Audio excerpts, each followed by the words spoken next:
नमस्कार, मी पंजाब डक. आज आहे 19 जून 2025.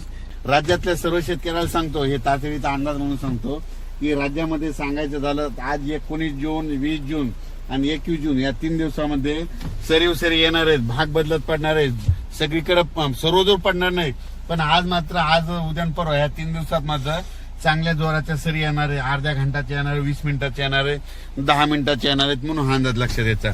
सांगायचं झालं तर जिल्ह्यावाईज सांगतो तुम्हाला.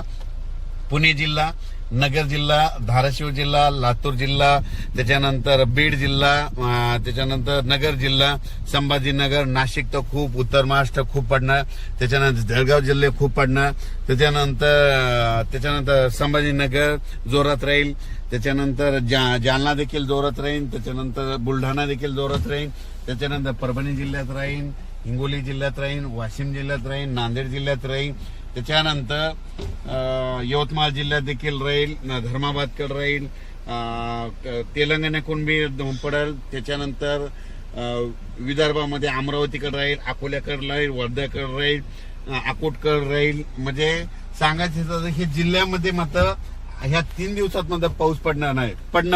पण सगळीकडे असं तुम्ही समजा एखादा जिल्हा असं सगळ्या संपूर्ण जिल्ह्यात नाही पडणार.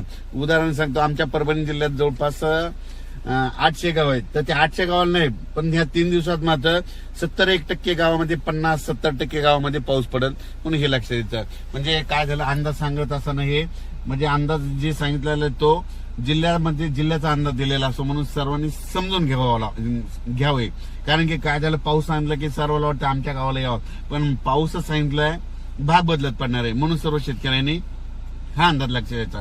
पण तुमच्यासाठी आनंदाची बातमी आज म्हणजे तुम्हाला एक सांगतो, 19, 20 आणि 21 या 3 दिवस मात्र सरी येणार आहेत. जीवदान भेटणार आहे.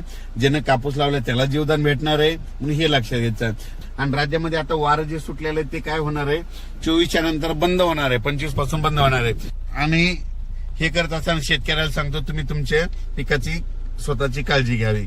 अचानक वातावरणात बदल झाला तर लगेच एक मेसेज दिला जाईल. धन्यवाद.